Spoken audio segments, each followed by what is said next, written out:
তবে ডাক্তার কিছু কিছু ডাক্তার আছে, সব ডাক্তার নয়, কিছু কিছু ডাক্তার আছে ইনকামের জন্য বলে ডাক্তার বলে বাচ্চা পায়খানা করে দিয়েছে, এক্ষুনি ওকে বার করতে হবে। সেদিন আমারে আমার ভাইজান দরদি মুসলমান, সেদিকে তো আপনার মা বলছেন, ও ডাক্তার বাবু, এই পৃথিবীটা আমি হয়তো 20 বছর দেখলাম না। ও ডাক্তার সাহেব, এই পৃথিবীটা হয়তো আমি 21 বছর দেখলাম না, কিন্তু আমার পেটে যে সন্তান আছে গো, সেই সন্তানকে তো পৃথিবীর মধ্যে দেখে নেই। ও ডাক্তার বাবু, যদি আমার পেটটাকে কেটে আমার সন্তানকে বার করতে হয়, তাহলে আমার সন্তানটাকে দুনিয়ার জমিনটাকে দেখাও। যদি আমার মৃত্যু হয়, তবে আমার সন্তানের যেন মৃত্যু না হয়। কত বড় সন্তান!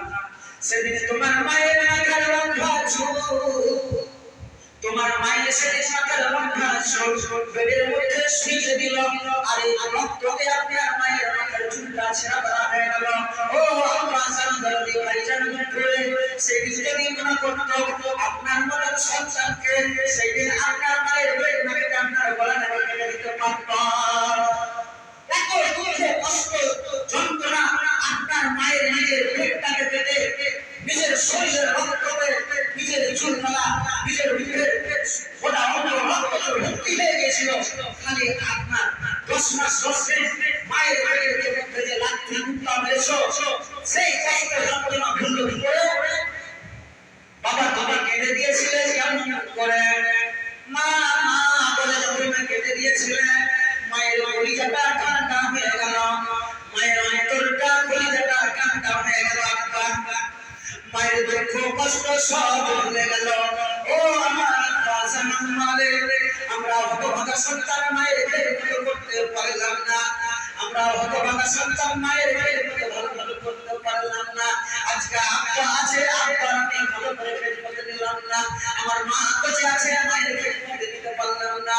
আপনারা চিন্তা ভাবনা করে দেখেন, যাদের আব্বা নাই মা কবরে চলে গিয়েছে, যাদের আব্বা কবরে চলে গিয়েছে, যাদের মা কবরে চলে গিয়েছে, আজকে কি মামা বলে ডাকলে কি আসবে আব্বা? আজকে যদি আব্বা বলে ডাকে আপনার আব্বা কি ফিরে আসবে? যে জিনিস চলে যাবে, এই দুনিয়া ছেড়ে যেদিন চলে যাবে, যখন এক করে আপনাকে সমাজে চলে যেতে হবে, একদিন আপনাকে আমাকেও চলে যেতে হবে। আপনার আব্বা মা চলে গেছে, আপনার আফসোস হচ্ছে কেমন? রোজার মাসে ফল খাওয়াতে গিয়েছে, ফলওয়ালা জিজ্ঞাসা করছে, আপনি এত বড় ফল করতে নিয়ে যান?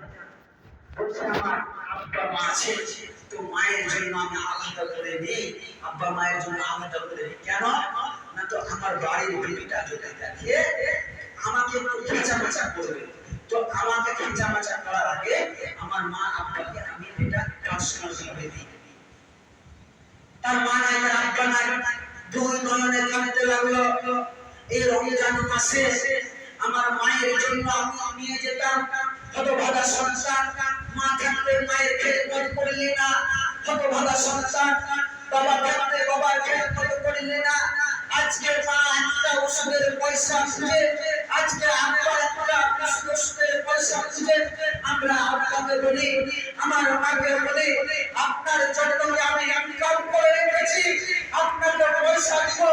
আপনার মা আঁচলে 10টা টাকা বেঁধে রেখেছিল, আপনি কোথা থেকে খেলাধুলা করে এসে বসেছেন? মা গো, আমার খুব খিদা লেগেছে, মা আমাকে কিছু দাও, 10টা টাকা দাও মা। আপনার মায়ের মাথা যন্ত্রণা, গ্যাসের রুগী ছিল, আপনার মা সেই দিনে কিন্তু নিজের মাথা যন্ত্রণার ওষুধটা কিনেনি, সেই দিনে কিন্তু পেটের গ্যাসের জন্য ওষুধটা কিনেনি, আপনার জন্য 10টা টাকা দিয়ে দিয়েছিল। আজকে হতভাগা সন্তান মায়ের মতন এই দুনিয়ার পৃথিবীতে কেউ ভালোবাসবে না। আপনাকে স্বার্থ ছাড়া যদি কেউ ভালোবাসে, তাহলে আপনার মা ভালোবাসবে। আপনি চিন্তা ভাবনা করে দেখেন, বাড়ির মধ্যে একটা আপনার বিবিকে যদি আপনি একটা খারাপ শাড়ি পরে নিয়ে যেতে পারবেন না রাস্তায়, কিন্তু বাড়ির যে গার্জেন, বাড়ির যে স্বামী, সে একটা সেটা জমিয়ে পড়ে যাবে। পরের বউ, পরের বেটি যারা অবশ্যই ভালো, তারা বলবে আমার স্বামী কত কষ্ট হয়, স্বামী গো কত বছর কিনেছিলাম, কত বছর একটা শাড়ি আপনি একটা দিয়েছিলেন, একটা মা দিয়েছিল, একটা আমার শাশুড়ি দিয়েছিল, সেগুলো আছে স্বামী, আপনার টেনশনের দরকার নাই, আমি সেই পোশাকগুলোকে চালিয়ে নেব। এইগুলো হচ্ছে ইমানদার বিবি। আর আমরা বিবির মতন বিবি না হতে গেলে আমরা কি জাহান্নামের মধ্যে আমরা তো অবশ্যই ঈশ্বর আমরা যেতে হবে। তো মা বাবার মত না করলে কি হবে? মা বাবার কথা মতো যে চলে না,